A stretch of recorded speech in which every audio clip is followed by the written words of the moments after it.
Hello all, good morning. Welcome back to my channel. ఈరోజు అయితే నేను ఇంకొక ఫ్యామిలీ వ్లాగ్ అయితే షేర్ చేస్తున్నాను. రీసెంట్గా నేను మా వదిన వాళ్ళ ఇంటికి వెళ్ళాను కదా, వాళ్ళది వైజాగ్. సో అక్కడ వ్లాగ్ ఇది. వైజాగ్ వెళ్ళామంటే ఖచ్చితంగా బీచ్కి కూడా వెళ్ళాలి కదా, లేకపోతే అసలు వైజాగ్ వెళ్ళామన్న ఫీల్ కూడా రాదు. మేమైతే ఇంకా మార్నింగే స్టార్ట్ అయ్యాము బీచ్కి. ఇది ఆర్కే బీచ్ అనుకుంటా. చాలా బీచెస్ అయితే ఉంటాయి కదా, మేమైతే ఏదో ఒక బీచ్కి వెళ్దామని ఫిక్స్ అయ్యాము. మార్నింగ్ అయితే స్టార్ట్ అయిపోయాము. అసలు మేమున్న 1 వీక్ కూడా ఎంత ఎండలు ఉన్నాయంటే బయటికి వెళ్ళాలంటేనే భయమేసింది. అందులోని ఈ పిల్లలతో వెళ్ళాలంటే ముందే హెడేక్. వాళ్ళు ఏడుస్తూ ఉంటే మనకి ఇంకా ఎంజాయ్ చేయాలనిపించదు కదా. ఇంక అందుకే మేము మార్నింగే వెళ్దాము, ఎండ రాకముందే వెళ్ళి హ్యాపీగా ఎంజాయ్ చేద్దామని అనుకున్నాము. ఇంకా మార్నింగే 5 కల్లా లేచిపోయి మొత్తం అందరూ కూడా బాగా రెడీ అయ్యి ఇంకా బీచ్కి అయితే స్టార్ట్ అయిపోయాము. మార్నింగ్ 6 కల్లా బీచ్కి అయితే రీచ్ అయిపోయాము. ఎంత బాగుందో, మంచిగా ఇంకా సన్లైట్ కూడా రాలేదు కాబట్టి కొంచెం చల్లగా అనిపించింది. ఎండ రాకముందే మంచిగా ఎంజాయ్ చేసేయాలని ఫిక్స్ అయ్యాము మేమైతే. ఇంక ఇక్కడ స్టార్టింగ్ అయితే అందరికీ కూడా ఏదో ఒక ఫుడ్ పెడుతున్నాము పిల్లలకి, లేకపోతే అస్సలు ఊరుకోరు కదా, ఆకలి వేస్తే ఇంకా ఏడుస్తూనే ఉంటారు. ఇంట్లోనే కొంచెం పపాయ అవి ఉంటే అదిని అండ్ కొంచెం దోసలు కూడా తీసుకొచ్చారు పిల్లల వరకు. మేము కూడా ఇంకా పపాయ అవన్నీ ఉన్నాయని లైట్గా తినేసి ఇంకా బీచ్లో ఆడుకుందామని లోపలికైతే వెళ్తున్నాము. మొత్తం అందరం కూడా వెళ్ళాము. వదిన, అత్తయ్య గారు, మావయ్య అండ్ పిల్లలు మాత్రమే వెళ్ళామన్నమాట. వీళ్ళైతే మాత్రం ఇంకా మాకు వాళ్ళని పట్టుకోవడానికే టైం అంతా అయిపోతుంది. బీచ్ ఇలాంటి ప్లేసెస్లో నార్మల్గానే భయం కిడ్స్ని వదలాలి అంటే, అలాంటిది ఇలాంటి కొంచెం డేంజర్గా అనిపించే ప్లేసెస్లో వదలాలంటే ఇంకా భయం వేస్తుంది. నేనైతే మా వాడిని ఇంకా 2 కళ్ళు వాడి మీదే ఉండాలి, ఒక్క కన్ను కాదు. ఎటో ఒకటి వెళ్ళిపోతూనే ఉంటాడు. అసలు తెలియదు కూడా వాళ్ళకి, చెప్పినా అర్థం కాదు కాబట్టి. అండ్ ఈ చిన్నోడు మా వదిన వాళ్ళ బాబు, వీడిని కూడా పట్టుకోవాల్సి వస్తుంది ఆఖరికి. ఎంత ఫాస్ట్గా వెళ్తున్నారో వీళ్ళందరూ. ఇప్పుడు కిడ్స్ అసలు మాట వినరు. అలాగని మనం వాళ్ళని చేసే అంతలా కూడా ఉండదు, చాలా ఫాస్ట్ వాళ్ళు. ఇంకా వాళ్ళైతే వెళ్తూనే ఉన్నారు. ఇక్కడ బీచ్ ఏంటి అంటే కొంచెం బాగా డౌన్గా అనిపించింది మాకు. సో వాటర్లోకి వెళ్ళాలంటేనే మాకే భయంగా అనిపించి ఇంకా పిల్లల్ని అయితే అసలు వదలలేదు. వాటర్ అంతా కూడా బాగా లోపలికి ఉంది. కొన్ని బీచెస్ ఫ్లాట్గా ఉంటాయి కదా, ఆ బీచెస్ అయితే చాలా బాగుంటుంది. మంచిగా వాటర్లోకి వెళ్ళినా ఏం అవ్వదు, అక్కడే ఉంటాము. బట్ ఈ వాటర్ అలా లేదు, లాగుతున్నట్టు అనిపించింది లోపలికి. ఇంక అందుకే మేము లోపలికి వెళ్ళకుండా అలా బయటే కూర్చుని చూస్తూ ఉంటే అక్కడికి ఒక ఫోటోగ్రాఫర్స్ ఉంటారు కదా, వాళ్ళు వచ్చారన్నమాట. మేము ఎన్నిసార్లు చెప్పాము ఫొటోస్ ఏవి వద్దు అని, బట్ అస్సలు వెళ్ళలేదు. కొన్ని ఫొటోస్ తీసుకోండి అని చెప్పి చాలా రిక్వెస్ట్ చేశారు. సో ఇంకా ఫోన్లే అని చెప్పి కొన్ని ఫొటోస్ అయితే తీసుకున్నాము. నేను, వదిన ఇద్దరం కలిపి తీసుకున్నామట. ఒక ఫ్యామిలీ ఫోటో కూడా తీసుకున్నాము లాస్ట్లో. మేము ఇంకా వాళ్ళు తీశారు కదా అని మేము కూడా ఇంకెక్కువ ఫొటోస్ అవేం తీసుకోలేదు ఫోన్లో. ఒక్కసారి వాటర్లోకి వెళ్ళామంటే ఫోన్స్ కానీ ఇంకేం గుర్తుకు రావు అండ్ ఫుల్ తడిచిపోతాం కాబట్టి ఇంకా ఫొటోస్ తీసుకునే ఇంట్రెస్ట్ కూడా ఉండదు. అండ్ ఫేసెస్ కూడా చాలా మారిపోతాయి బీచ్ దగ్గర ఆ వాటర్కి అదిని. ఇంకా హనీ వీళ్ళందరినీ మా మావయ్య గారికి అయితే ఇచ్చేసాము. పిల్లలందరినీ మా మావయ్య గారికి ఇచ్చేసి మేమైతే మంచిగా వాటర్లోకి దిగాం లాస్ట్లో. అక్కడైతే రాడ్ మీద కూర్చున్నారు కదా, అది కూడా వాటర్ వస్తుంటే చాలా పైకి వస్తుంది. చూడడానికి లోపలికి ఉంటుంది కానీ సడన్గా చాలా పైకి వస్తుంది. అందుకనే భయం వేసింది. ఇక్కడ మేమైతే నేను వదిన కొన్ని ఫొటోస్ తీసుకున్నాము. ఆ రోజు అనుకోకుండానే ఇద్దరం ఒకేలాంటి నైట్ డ్రెస్సెస్ టైప్ వేసుకున్నాం అన్నమాట. టీషర్ట్స్ మ్యాచ్ అయింది బాగా. ఆ ఫొటోస్ చూస్తున్నప్పుడే అనుకున్నాం మేము, ఓహో ఇద్దరం మ్యాచింగ్ వేసుకున్నామని. ఫైనల్గా ఇలా చివరికి కూర్చునే ఎంజాయ్ చేసామన్నమాట. మరీ అంతలా అనిపించలేదు మాకు, అంటే కొంచెం వాటర్లోకి వెళ్తే బాగా అనిపిస్తుంది. బట్ ఎప్పుడు బీచెస్లో మనం మ్యాక్సిమం కంట్రోల్ చేయగలము అనుకున్న వరకే వెళ్ళాలి. మనకి స్విమ్మింగ్ రానప్పుడు మరీ ముందుకు వెళ్ళడం కూడా అంత మంచిది కాదు. ఇంక అందుకని మేము అక్కడే ఒకే చోట కూర్చుని అక్కడే తడుస్తూ కూర్చున్నాము.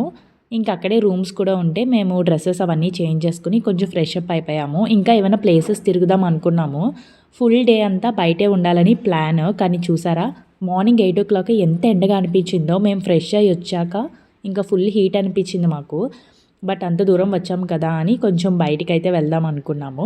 మా వాడికైతే బీచ్ డ్రెస్ వేసాను. ఇది వాడి బావ డ్రెస్ అన్నమాట. వాడి డ్రెస్ వీడైతే వేసుకున్నాడు. బాగా అనిపించింది. ఫొటోస్లో మంచి డార్క్గా పడుతుంది.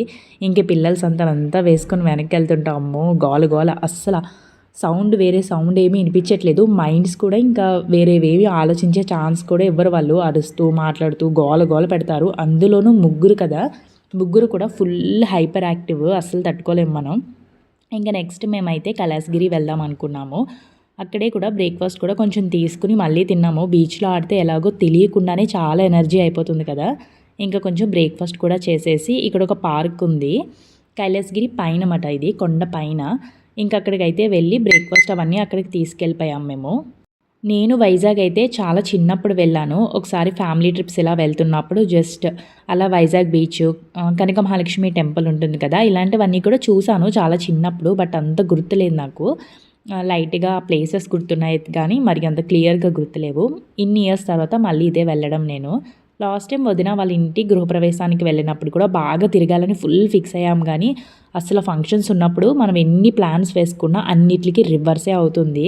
అప్పుడు కూడా అంతే, మేము ఫుల్ ప్లాన్స్ వేసుకున్నాము. ఫుల్ డే బయటే ఉండి మంచిగా వైజాగ్ అంతా కవర్ చేసేయాలని. బట్ ఫంక్షన్స్ ఉన్నప్పుడు అస్సలు కుదరదు. ఇంక ఇక్కడైతే ఒక పార్క్ కూడా ఉంది. చాలా బాగున్నాయి. ఎక్కువ కిడ్స్ యాక్టివిటీస్ అన్నీ ఉన్నాయి. సో, వాళ్ళైతే బిజీగా ఆడుకుంటూ ఉన్నారు. మేము ఈలోపు ఒకళ్ళ తర్వాత ఒకళ్ళు మంచిగా బ్రేక్‌ఫాస్ట్ అయితే చేసేస్తున్నాము. అక్కడే పార్క్ దగ్గర. మా వాడైతే అన్నీ ట్రై చేద్దాం అనుకుంటాడు గానీ కొంచెం భయం. నాకు కూడా భయం వాడిని వదలాలంటే. నడుస్తూనే పడిపోతాడు. ఈజీగా దెబ్బలు తగిలించుకుంటాడు. అందుకని నేను అస్సలు వదలను. వెనకాల తిరుగుతూ, అరుస్తూ ఉంటూనే ఉండాలి. సో, వాళ్ళు చూసారా? అది అయితే జారుతుంది గానీ వీళ్ళిద్దరికీ భయమే. ఇంకా చిన్నోళ్ళు కదా అందుకనుకుంటా. సో, భయపడుతూ వాళ్ళైతే ఏం తిరగలేదు. ఇంక లాస్ట్‌కి నేను మా వదిన అయితే ఉయ్యాలు తీసుకున్నాము. అందరం కూడా ఎంజాయ్ చేసాం ఆ రోజు. కొంచెం ఎండ తక్కువుండి, కొంచెం క్లైమేట్ కూడా సపోర్ట్ చేసుంటే ఇంకా బాగా ఎంజాయ్ చేద్దువేమో. బట్ అప్పటికే చాలా ఎండొచ్చింది. వేడిగా అనిపిస్తుంది అదో రకంగా. ఎండ లేకపోయినా కూడా బాగా వేడి. అసలు రైనీ సీజన్ లాగే అనిపించలేదు. ఇంక మేమందరం ట్రై చేసామంటే ఆఫ్‌కోర్స్ పక్క వాళ్ళని చూస్తున్నప్పుడు మనలో ఉన్న కిడ్ ఆటోమేటిక్‌గా బయటకొస్తారు కదా! సో, అలా మా అత్తయ్య గారు కూడా ఉయ్యాల ఊగారన్నమాట. ట్రై చేశారు. ఇంకా మేమైతే లాస్ట్‌కి పైకైతే వచ్చాము ఇక్కడికి. ఇంకా దగ్గరికి కూడా వెళ్ళలేదు నేను. ఆ శివుడి విగ్రహాలు అవి ఉంటాయి కదా! ఆ పైకి కూడా వెళ్ళలేదు. ఎందుకంటే ఇంకా చాలా ఎండగా ఉందని చెప్తున్నాను కదా! క్లైమేట్ చూసారా? నార్మల్‌గా కనిపిస్తుంది. బట్ హీట్ మాత్రం చాలా ఎక్కువ ఉంది. అప్పటికే ఫేస్‌లో అవన్నీ డల్ అయిపోయాయి. ఇంకా పైకి అంత దూరం ఎక్కలేక అక్కడే అయితే తిరిగి అదంతా కూడా చూసి కాసేపు టైం స్పెండ్ చేశాము. మా వాడైతే వైజాగ్‌లో ఉన్న 1 వీక్ అస్సలు ఎక్కడ కూర్చున్న ప్లేసే లేదసల. తిరుగుతూనే ఉన్నాడు. లేకపోతే పడుకుని ఉన్నాడు. అంతే తప్ప ప్రశాంతంగా ఒక 10 నిమిషాలు కూర్చున్నది కూడా లేదు. అలా తిరుగుతూనే ఉన్నాడు. చాలా స్పాట్స్ అయితే ఉన్నాయి ఇక్కడ మంచిగా ఫోటోస్ అవన్నీ తీసుకోవడానికి. బట్ మాకైతే ఇంక ఇంట్రెస్ట్ కూడా లేదు. కాసేపు ఉండి ఇంకా మేము ఇంటికి రిటర్న్ అయిపోతుంటే ఆన్ ది వేలోనే ఒక నర్సరీ అయితే కనిపించింది. మా వదిన, అత్తయ్య గారు గార్డెన్ లవర్స్ కాబట్టి ఆటోమేటిక్‌గా నర్సరీలు ఉంటే ఆగాల్సిందే వాళ్ళు. ఏవో కొన్ని మొక్కలు కావాలని చెప్పి అక్కడైతే ఆగి తీసుకున్నారు. నేనైతే చూసారా మొత్తం హెయిర్ మొత్తం పైకి పెట్టేశాను.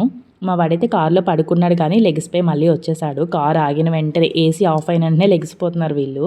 ఎండకి మాత్రం వాడిపోయారు ఇంకా పిల్లలు కూడా. అత్తయ్య వాళ్ళైతే కొన్ని మొక్కలు తీసుకుంది వదిన. ఏవేవో మొక్కల పేర్లు చెప్తూ ఉంటారు. వాటి మీనింగ్స్ కూడా నాకైతే తెలియదు. ఏవో డిఫరెంట్ మొక్కలు. నాకు బేసిక్ కనకాంబరాలు, గులాబీ పువ్వులు ఇవి తప్ప ఇంక అంతకు మించి పెద్దగా ఏం తెలియదు నాకు. సో, ఆ మొక్కలైతే తీసుకుని ఇంకా మేమైతే ఇంటికి కూడా వెళ్ళిపోతున్నాము. మీరు కూడా బీచ్ లవర్ అయితే కమెంట్ చేయండి. ఈ వీడియో అయితే ఇక్కడితో ఎండ్ అయిపోతుంది. Thank you so much for watching. Bye bye.